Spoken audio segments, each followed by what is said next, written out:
Welcome back. All right, so what? Crosby did what tonight to connect me? All right, so we're gonna talk about tonight's games. We're gonna see we're gonna see if anything happens tomorrow. Uh, I get a feeling there's gonna be daily meltdowns. We're not even into the playoffs yet. Oh, we're not even into the playoffs, and we're gonna have this going on all the time now, aren't we? Yep, it's that time of the season again. All right, starting with the Islanders and Buffalo. Wasn't anything really controversial that went on here, right? Other than Buffalo. Buffalo, this is my Allmark jersey. When Allmark went down with injury, who had like it in their fantasy? All right, so fantasy hockey, I'm taking Hauser. Why? He's ECHL, isn't he like the number 6 goalie? Yeah, I got a good feeling. Right now, you'd have a great feeling. So the Islanders got 4 out of 5 chances in the first 5 minutes of this game. They controlled a lot of this game. And the first period especially, the shots were 8-5 for the Islanders at 8 minutes. It would get better. Hauser very good again for the Sabres. The Sabres were in their own end a lot in that first period. However, they score first. It's Eakin from Skinner and Kajula at 15:59. A nice pass by Skinner, nice goal. And there you go, it's 1-0. Doesn't last. Beauvillier scores from Bailey and Nelson at 16:25. And then the Islanders get a late power play, which generates some opportunities. And out of that first period, if you're a Sabres fan, you're like, yeah, we're kind of lucky we're tied. They've more than doubled us in shots. And here we go. Second period. Early on, Palmieri had a chance that was saved. And then it's Pulock. Pulock scores from Clutterbuck and Johnston at 3:44. The Islanders would then press for another. The Sabres get a power play. During that power play, Clutterbuck scores a shorthanded marker at 9:16. So it's 3-1 in favor of the Islanders. And again, you're probably looking at this and thinking, well, the Islanders aren't going to blow it again. In fact, I have a note on the board that I feel bad about. So the Sabres press with 7.5 minutes left. Eventually, they make it a 1-goal game again. It's Bjork from Miller and Olofsson at 17:37. But the Islanders would press again with 2 minutes left. So again, the Islanders are up 3-2. The shots were 8-4 for the Islanders, 7 minutes into it. And halfway into this period, I was like, the Islanders look better at locking this down. They look like they're just going to lock this down. And yeah, the Islanders, they should have this. And then Bjork scored from Olofsson at 10:56. That's his second goal of the game. You're welcome, Buffalo, from Boston. And I just put oops under that. Like, all right, I jinxed it. So it's 3-3. And Buffalo holds on. Hauser holds on. Hauser was fantastic in this game. So we go to overtime. The Islanders controlled it on the faceoff, but neither team seemed to really be working that hard for the win in overtime. It was kind of a back and forth play. There wasn't a lot to write on the board about because there was only one shot. As for the Islanders, I think that was credited late to them because throughout it showed no shots, and then all of a sudden one shot for the Islanders show up. But yeah, they're playing to the shootout. And in the shootout, Bjork gets the winner. So Buffalo wins both games against the Islanders to finish out the series. The Islanders dropped to 31-16-6. Got to be kicking themselves about the points they didn't get. And for Buffalo, 15-32-7. Again, I know their record is bad. I know their point totals are bad. But you know what? They're going out the right way. They're showing some pride, and they're making it that they're tough to beat. And Hauser's your first star again. Bjork's second star. Clutterbuck with the shorthanded goal gets third star. The shots in this one, 21-9 Islanders in the first, 11-9 Buffalo in the second, 18-11 Islanders in the third. Again, Hauser just steals this, and the one shot in the overtime was for the Islanders. 48-31 are your final shots for the Islanders. Both teams go 0 for 1 on the power play. Hits 19-16 for the Islanders. Block shots 14-11 Buffalo. Sorokin saves 28 out of 31. Hauser saves 45 out of 48. Not too shabby. Not too shabby at all. Hauser's making an argument that, well, at least he's doing well in relief. I'm not saying for a job next year. It's going to be weird going back to a normal season next year where we don't see 5th and 6th goaltenders in organizations, I would think. But, it's been entertaining seeing some of these guys come up and actually play pretty well. So, kudos to Hauser. Next up, Boston. So the Bruins, again, I don't know what it is with the New Jersey Devils. The New Jersey Devils win the season series against the Boston Bruins. And tonight was an example of how they can be very frustrating to the Boston Bruins. Carlo got an early chance, his return to the lineup. We'll see how long he's in the lineup before he gets hurt again. Halak was sharp early as well. Not sharp throughout the night, though. Devils get a power play. That was a no. Another Devils power play. They score on that one.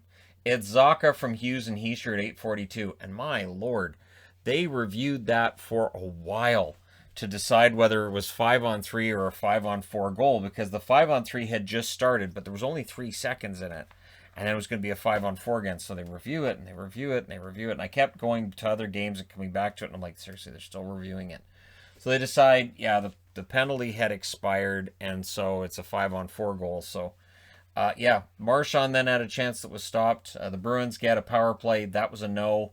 Better second half for the Bruins, but they come out of that first period down 1-0. Second period, Blackwood making some serious saves early on. The Bruins would get a power play. They would score on theirs as well. Bergeron from Pastrnak and Grzelcyk at 4:36.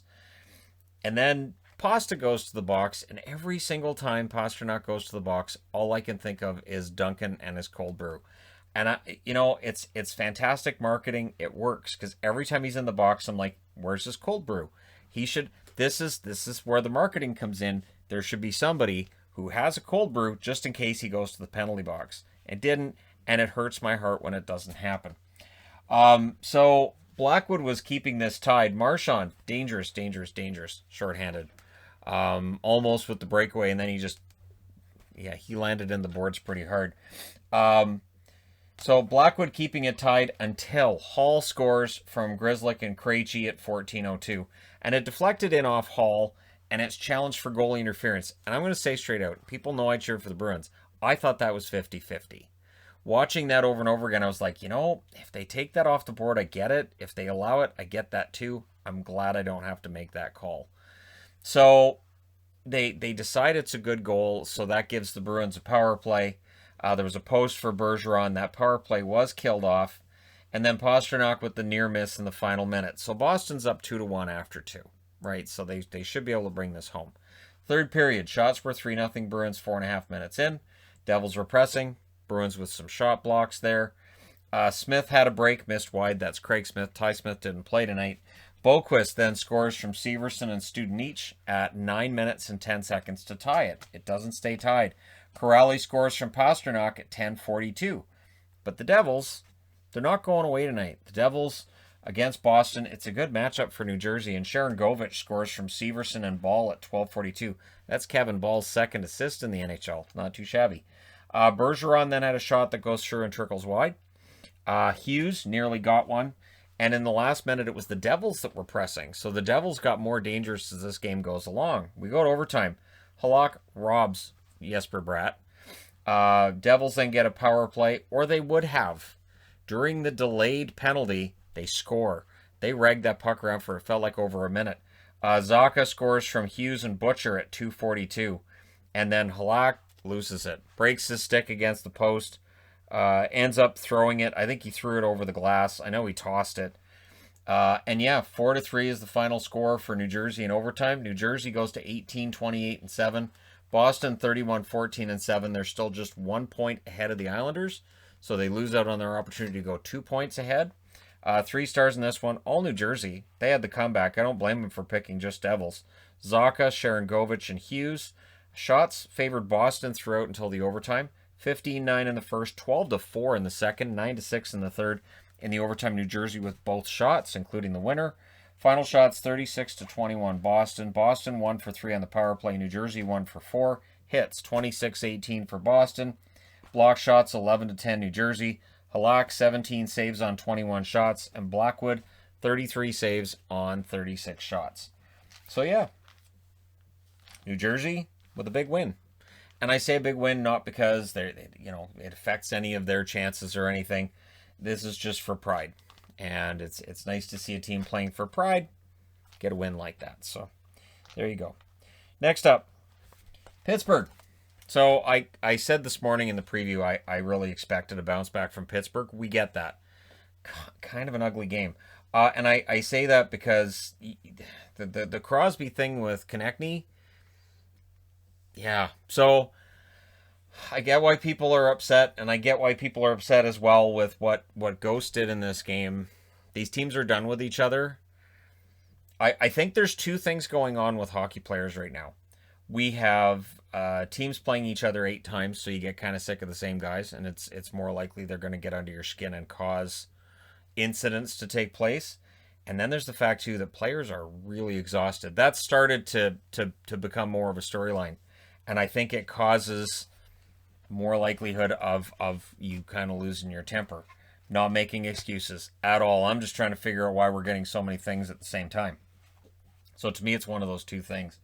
Legacy was backing up for the Pens. So that was interesting that Jari's backup was Legacy. All right. Pettersson scores from McCann and Goudreau at 144. So there you go. Right away, we're in it. And Pittsburgh with the lead. First goal since their third game for Pettersson. So nice to see him on the board. Penguins press at 7 minutes. They would get a power play. That doesn't score. Flyers would pressure with 3:30 left. Nothing comes of that. And, yeah, it's 1-0 Pittsburgh after 1. Second period, early power play for the Pens, and they score on it. Gensel from Letang and Malkin at 3:10. So Malkin on the board again, so that's good. Allison then gets his Flyers stick to the face. They reviewed it and went, oh, it's his teammate. I think it was Ghost caught him in the face. No, Myers. Philippe Myers caught him in the face. So you can't call a power play there. The funny part was the fans booed, and I was like, wait, do you want the Flyers to get a penalty? If they call a penalty, it would be on a Flyers player for eye sticking the Flyers. I don't think you guys should be booing here. And then Crosby scores from Pettersson at 5:44. He was fans had to love him tonight. And then Braun scores for Philly. So Philly didn't go away in this one. From Allison and Provorov at 8:21. Konechny and Crosby then both get the roughing calls on the play that, yeah, everybody's happy. It's a 4-on-4, so then the Flyers get a power play, and they score, and it's right near the end of the period. Or no, they don't score, actually. The power play's over, and they score. Couturier from Sanheim and Giroux at 18 minutes and 40 seconds, and it deflected off of Carter. I thought it went off Sanheim's skate or stick, and they said, nope, doesn't touch him, and the official scoring said Couturier. So if that changes to Sanheim, it won't entirely surprise me. Rust was not on the bench late in that second period. He would come back in the third. If something happened to Brian Rust, I mean, just Pittsburgh's chances nosedive. But Rust's been fantastic. In the last seconds, Gensel gets a chance, but it's 3-2 for Pittsburgh after 2. Third period, the Flyers came out sharper. They were ahead 3-0 in shots 5 minutes into it. Konechny missed a shot high and wide, and then on the second shot of the third period for Pittsburgh, they score. Zucker from Malkin and Kapanen at 7:49. So Malkin with 2 assists tonight. And then Konechny would answer. He scores from Giroux and Gostisbehere at 10:23. So that makes it 4-3. And then Crosby would score to make it 5-3 from Rust and Gensel at 12:33. They pull the goalie with 5 minutes left. It's one of those bizarre, really, really early pulling of the goaltender moves. And Friedman would get the empty netter from Bluger and Aston Reese at 15:53. The puck goes in. There's enough time for Ghost to decide, okay, I'm not going to hit him, and he does. And he hits him, and that draws a power play. So Ghost, he like, for Friedman, he's kind of off balance a bit, so he kind of helps him into the boards. I don't know. I just report on this. During that power play, I think Pittsburgh probably wouldn't have been looking so much for a goal, but when you see that, you're going to be like, yeah, we're going to hurt him. So they do. Marino scores the power play marker from Crosby and Gensel at 16:57. So big night for Crosby. They win this one 7-3. They go to 35-16-3. Philadelphia drops to 23-23-7. 3 stars, Crosby, Gensel, and Giroux. Shots in this one, 11-7 Pittsburgh in the first, 13-12 Philly in the second, 13-8 Philly in the third. Final shots, 33-31 for the Flyers. Pittsburgh 2 for 3 on the night, and Philly 0 for 1 on their power plays. Hits 24-17 Philly, block shots 17-11 Philly. Jari 30 saves on 33 shots. Elliott 24 saves on 30 shots, and there you go. So for Pittsburgh, they win this one tonight, and that's it for them against Philly. And yeah, so Nothing else to talk about there. Wait for the news of the day tomorrow. We'll see if anything comes out of that game, or fines, or giving them a lollipop. Chicago. So the Chicago Blackhawks in against the Carolina Hurricanes. Chicago looked good in this until they didn't. And Carolina once again shows why they're one of the most dangerous teams in the National Hockey League. So the Canes would get a power play. During that power play, DeBrincat, with a nice turnover, gets it, shorthanded goal at 6 minutes and 20 seconds. And then the Hawks would kill off the rest. Getting the shorthanded goal is important. Killing off the rest of the power play is equally important. Mrazek then denied DeBrincat. The Canes had a 3-on-2. Delia stopped Hamilton, so Colin Delia in net for Chicago, as they've got a 3-goalie rotation to close out the season. Hardman would then score his first goal in his 5th NHL game from Entwistle and Kane at 12:32. That's Entwistle's first point in the NHL in his second game. I can't wait till Hardman and Hartman are against each other. We have a game between Chicago and Minnesota, and I'm trying to keep track of, and announcers trying to keep track of which one's which. And for me, announcing, I know reviewing, I would get the two mixed up. I know that would happen. The Hawks then get a power play. That doesn't work, but last minute they get another power play, which also doesn't end up working either. Is to start the second, the Canes not only kill it off, but Trocheck coming out of the box had a pretty good opportunity. So that stopped. The Canes would press at 4 minutes, and that pressure eventually leads to Nino Niederreiter with the goal from Geekie and Trocheck at 4:32. The Hawks would try to answer for that. The Canes then get a power play. It becomes a 5-on-3. However, Chicago gets a good shorthanded chance 5-on-4, and Mrazek's forced to be pretty sharp there. So that's all killed off. The Canes then pressed for the tie with 4.5 minutes left, and eventually that pressure succeeds. Svechnikov from Slavin and Teravainen at 15:56, and that was off of a face-off. So nice set play off the face-off for Carolina to tie up the game. Hagel almost answers for Chicago. So Chicago had their opportunities, but once Mrazek got into the zone, it wasn't going to happen. Third period, Svechnikov from Teravainen and Slavin at 4:08. So Svechnikov with a couple of goals. And, pretty good night for him. Canes then pressed for another, and they'd get it. Teravainen from Aho and Svechnikov at 7:19. This could be one of the best lines in hockey going into the playoffs. Going to be really tough to stop it. Then we get 2 minutes of 4-on-4, and DeBrincat would end up scoring for Chicago to get their third goal of the game from Kane and Mitchell at 11:51. And it was a very nicely set up pass by Kane on that one. And it was a screened kind of out of nowhere shot by DeBrincat. So there's no way that Mrazek saw that. The Hawks then get a power play. It's unsuccessful, and Necas would score into the empty net at 17:23. And that was right after the goalie pull. Right after Delia comes out, it's in the net, maybe 10 seconds. And then they pull the goalie again, and it ends up in the back of their net again. It's Niederreiter from Necas and Slavin at 18:29. So Nino with a couple of goals. Carolina wins this one 6-3. They go to 36-10-7. Chicago, who were eliminated in the previous game, they're 22-25-6 now. Svechnikov, Teravainen, and Slavin are the 3 stars. The shots, 12-8 Chicago in the first, 11-10 Carolina in the second, 9-8 Carolina in the third, and altogether the shots were 30-28 for Chicago. Power plays, both teams go 0 for 3 on the power play. Hits, 30-28 for Carolina. Block shots, 16-10 for Chicago. Delia, 22 saves on 26 shots. Mrazek, 27 saves on 30 shots. And they're both gearing up. One for, the draft and trying to figure out who's going to be sticking around. You're auditioning for next year's jobs, and the other team gearing up for the playoffs and looking like they're going to be really dangerous when we get there. So looking forward to seeing what Carolina does when the playoffs start. And now I need to change boards. So I tried to punch this one up a bit. It's tough. It is. Because when the games start, and it's not like in the previews, I'm lying. I am well aware that the Vancouver Canucks are done. And in between periods, when you see the Canucks, reporters and whatnot saying basically they're out of gas, they're just done. There's not a whole lot in this game to tell you that that's not the case. They get a lot of shots in that third period. I don't know how many of them were dangerous chances, but Smith was kind of dialed in by the third period. And so here we go. 34 seconds. I get my excuse to do my little Brock Besser thing. He gets a goal from Höglander and Edler at 34 seconds. And he's been their most valuable player since the return. And Miller alternates between valuable player everybody loves and, oh my God, I can't believe he's still on the ice. There's one or the other. There just seems to, and tonight was one of those, I can't believe he's still on the ice. A lot of this is going to get put at the feet of Miller. I don't know that I can get there. I think there was blame to go around. That was the first shot on Smith, and it was the last goal the Canucks were going to get tonight. And he had the Canucks number coming into tonight, and still has it.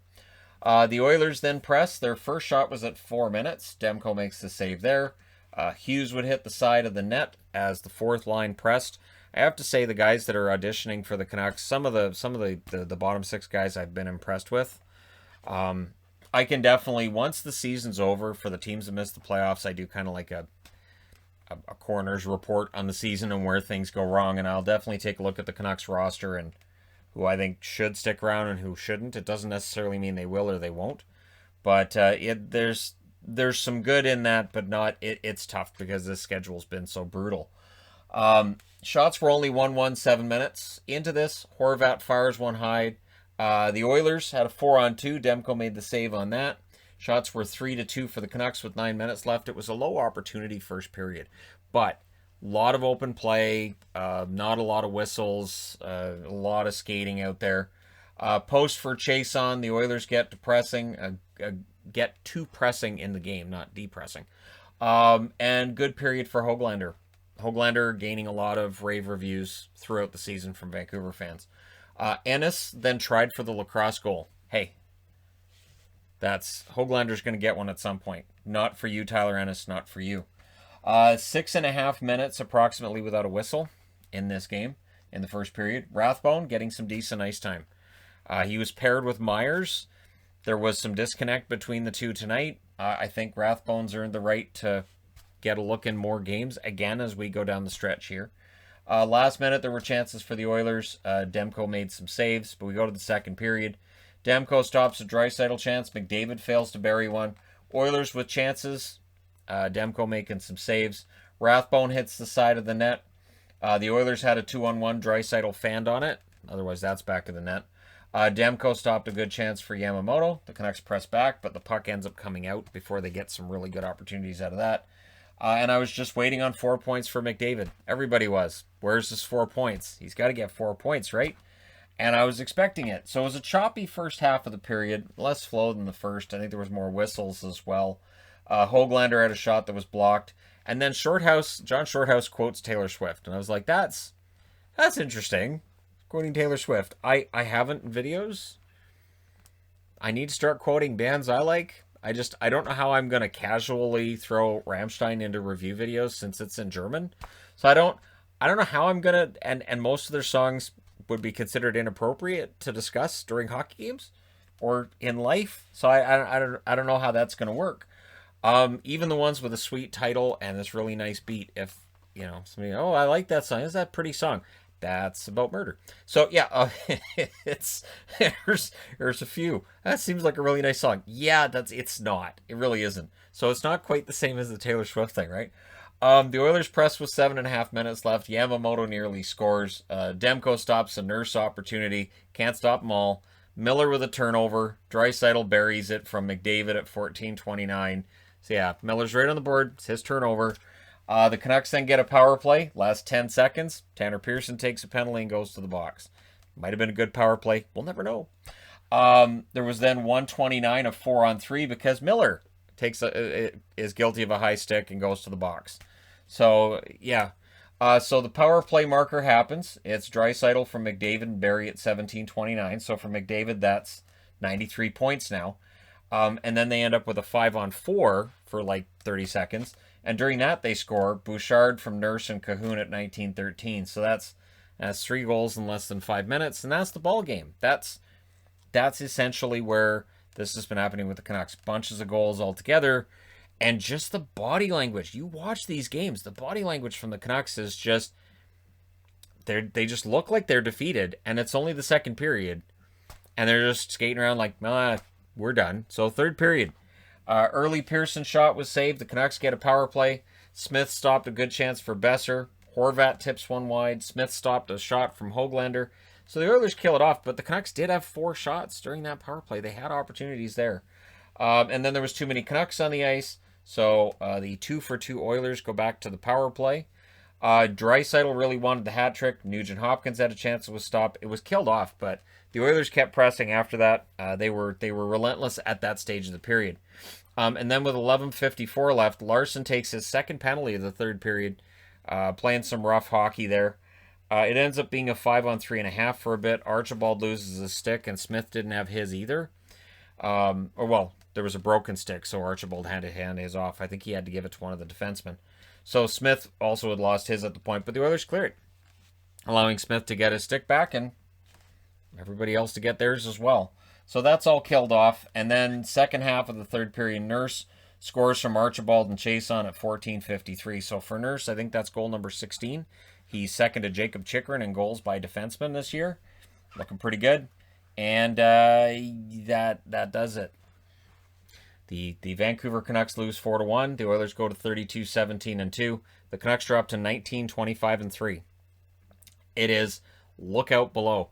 If you're curious, I looked at the overall standings. The Canucks could draft no lower than 5th if the draft were tomorrow. And that's if they lost the lottery, which they will. But I'm just saying when they lose the lottery, they'll draft 5th, which in a wild card draft like this, that's fine. Hughes might go 5th. He might go 2nd. Somebody might take him 1st. I don't think so. I think it's Owen Power's draft. But maybe the Canucks come out of this year with Luke Hughes as the consolation prize, and he can play with his brother. That's like, it's a pretty good consolation prize, but it's a pretty hollow one too at this stage.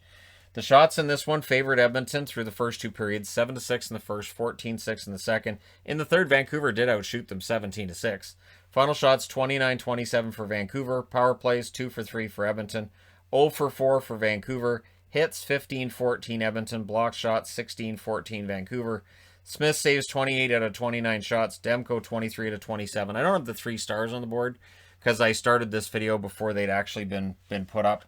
I'll give my own 3 stars for this game. My first star would be Leon Draisaitl with 2 goals. My second star would be McDavid with 2 assists. My third star would be Mike Smith, who didn't allow another goal after the one that was the first shot of the game. So he saved 28 in a row, and those would be my 3. All right, let me know your thoughts in the comments section below as always. Don't forget to hit like and subscribe if you're browsing your way through. You just happened upon this video. And yep, tomorrow's a more busy night than this one, but I'm already working on the playoff boards and trying to figure this out. And of course, until we know the exact matchups, I can't really do the playoff boards. But I'm already working on it. So anxious for those to get started. And yeah, I'm excited to see what ends up happening. So let me know your thoughts. Don't forget to hit like and subscribe if you're browsing your way through. You just happened upon this video. Thank you guys so much for watching, for all your support. The growth in subscribers has been insane over the last week. I'm okay with it. I'm not asking any questions. But hey, thank you guys so much. I will talk to you again soon.